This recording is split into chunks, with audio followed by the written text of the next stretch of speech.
everyone, welcome back to my YouTube channel today once again. So I am back with another important, exciting and informative video for all of you who are going to appear in 66 BPSC prelims. So चलिए video को start करते हैं। देखिए होता क्या है कि exam से पहले इतना ज़्यादा प्रेशर होता है कि हम मोस्ट इम्पॉर्टेंट चीज़ें पढ़ना भूल जाते हैं या फिर रिवीजन करना भूल जाते हैं। तो आज के वीडियो में हम वही डिस्कस करेंगे कि 66 बीपीएससी प्रीलिम्स को देने अगर आप जा रहे हैं तो उससे पहले क्या क्या चीज़ें आपको ज़रूर पढ़ना चाहिए और क्या क्या चीज़ें आपको पढ़ना चाहिए और रिवीजन करने बिल्कुल भी नहीं भूलना है। तो चलिए वीडियो को स्टार्ट करते हैं। देखिए पहली बार बिहार इकोनॉमिक सर्वे जो है, ठीक है, बिहार आर्थिक सर्वेक्षण 2018 टू 2019 का जो है वो आपको पढ़ना बहुत ज़्यादा इंपॉर्टेंट है, क्योंकि उसमें क्या है, उसमें मोस्ट इंपॉर्टेंट डेटा है। जैसे इकोनॉमिक सर्वे में क्या होता है, इकोनॉमिक सर्वे ऑब्वियसली एक साल पहले का होता है, ठीक है। उसमें क्या होता है, जो सरकार की जो उपलब्धियां रही हैं अभी तक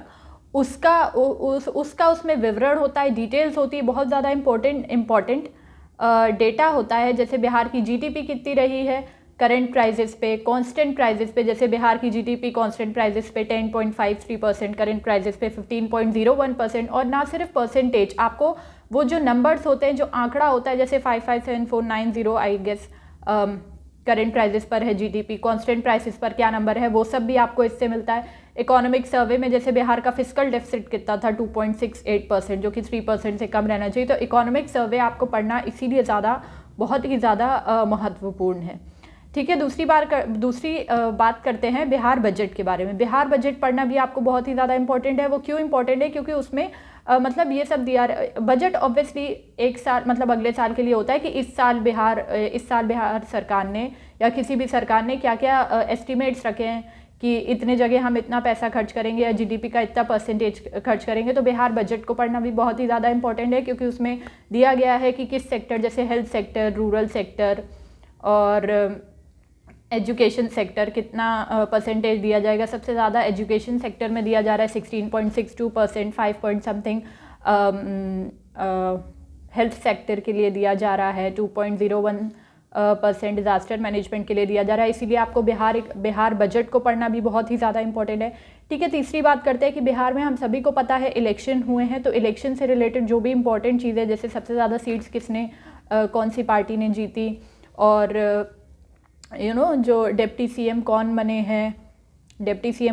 हैं और प्रोटेम स्पीकर कौन बने थे, ठीक है। तो ये सब आपको बिहार में जो अभी इलेक्शन हुए हैं उनकी डिटेल्स पढ़ना भी ज़रूरी है। कितने फेजेस में हुए हैं, 3 फेजेस में हुए हैं, और ईवीएम का कौन सा मॉडल यूज़ किया गया था, तो M3। तो ये सब आपको बिहार के जो इलेक्शन हुए हैं उससे पढ़ना भी इम्पॉर्टेंट है। आगे देखते हैं आगे। और ये चीज़, बिहार में जो इम्पोर्टेंट पर्सनालिटीज़ हैं, इंपॉर्टेंट ऑफिशियल्स अपॉइंट किए गए हैं, उनको भी आपको पढ़ना ज़रूरी है। जैसे चीफ जस्टिस कौन है, पटना मेट्रो रेल कॉरपोरेशन के न्यू चेयरमैन अपॉइंट किए जिनका नाम कामरान रिजवी है, और डीजीपी बिहार के पहले गुप्तेश्वर पांडे थे, अभी संजीव कुमार सिंघल हैं, ठीक है। पटना हाई कोर्ट के चीफ जस्टिस कौन है, रजिस्ट्रार कौन है, नवनीत है आई गेस उनका नाम, और पटना हाई कोर्ट के चीफ जस्टिस संजय करोल हैं, ठीक है। बीपीएससी के नए चेयरमैन कौन बने, RK महाजन है उनका नाम, ठीक है। तो ये सब चीज़ें आपको पढ़नी इंपॉर्टेंट है। एक और चीज़ मैं आपको बता दूं, एक और नहीं, काफ़ी चीज़ें बताऊंगी आगे। तो मैं आपको बता दूं कि करंट अफेयर्स तो आप लोगों के पास अगर टाइम है तो आप पूरे 1 साल के करंट अफेयर्स पढ़ लीजिए। अगर अभी आपको लगता है कि आप 1 साल के नहीं पढ़ सकते तो 6 महीने के ज़रूर बिहार स्पेसिफिक करंट अफेयर्स पढ़ें, ठीक है। उसका कोई भी ऑप्शन या और कोई शॉर्टकट नहीं है। दूसरी बात, करंट अफेयर्स को पढ़ने के साथ साथ जो इम्पोर्टेंट अवार्ड्स रहे हैं उनको ज़रूर पढ़ें, ज़रूर देखें, ठीक है। इम्पोर्टेंट समिट्स जैसे ब्रिक्स समिट 2020 की ब्रिक्स समिट रशिया में हुई थी, 2021 की ब्रिक्स समिट इंडिया में होगी, ठीक है। तो ये चीज़ ज़रूर देखें। एशियान समिट, ठीक है, G20 की समिट, G20 2020 की जो समिट थी वो सऊदी अरब में हुई थी, 2021 की इटली में होगी, 2022 की इंडिया में होगी, G7 समिट अमेरिका में हुई थी इस बार, अगले बार इंग्लैंड में हुई थी, ठीक है। खेलो इंडिया यूथ गेम्स इस बार के कहाँ हुए थे, गुवाहाटी में। 2021 में कहाँ होंगे, हरियाणा में, ठीक है। तो ये चीज़ें आपको याद रखनी। खेलो इंडिया यूनिवर्सिटी गेम्स 2020 के भुवनेश्वर में हुए थे, ठीक है। तो ये कुछ चीज़ें हैं जो आपको याद रखनी है।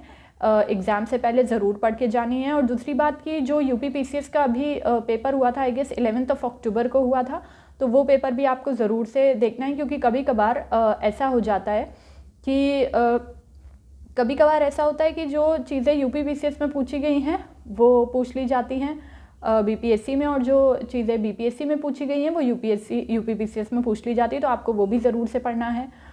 और मैं आपको बताऊँ कि अगर आपके पास अभी टाइम नहीं है इतना कि आप पिछले जितने भी 10 साल के पेपर नहीं पढ़ सकते हैं या फिर नहीं रिवीजन कर सकते, तो आप जो पिछले साल का बीपीएससी का पेपर गया है उसको ज़रूर देखें, क्योंकि कभी कभी डायरेक्ट ऑब्वियसली बीपीएससी एक ऐसा एग्ज़ाम है जिसमें रिपीटेड क्वेश्चंस आते हैं, ठीक है। जो क्वेश्चन पहले पूछे जा चुके हैं वो भी पूछे जा सकते हैं। तो अगर आपके पास टाइम नहीं है तो पिछले साल का बीपीएससी का पेपर भी आप देखना बिल्कुल भी ना भूलें, ठीक है। और इंडिया का जो इकोनॉमिक सर्वे हुआ है उसको पढ़ना बिल्कुल भी ना भूलें, उसमें भी आपको मोस्ट इंपॉर्टेंट डेटा मिलेगा, जैसे किस सेक्टर ने कितना कंट्रीब्यूशन किया, इंडिया का फिस्कल डेफिसिट क्या है, ठीक है, जीडीपी क्या है। तो ये कुछ मेरे हिसाब से मोस्ट इम्पॉर्टेंट चीज़ें थी जो आपको एग्ज़ाम देने से पहले बिल्कुल पढ़नी चाहिए, या फिर आपने पढ़ लिया तो रिवीजन करना चाहिए। इतना ही था आज के वीडियो में। अगर आप लोग को ये वीडियो अच्छी लगी हो तो आप वीडियो को लाइक कीजिए, और ये वीडियो कैसी लगी आप मुझे कमेंट सेक्शन में ज़रूर बताइएगा। तो चलिए आप लोगों से नेक्स्ट वीडियो में मिलते हैं। Till then bye bye, take care, God bless you all.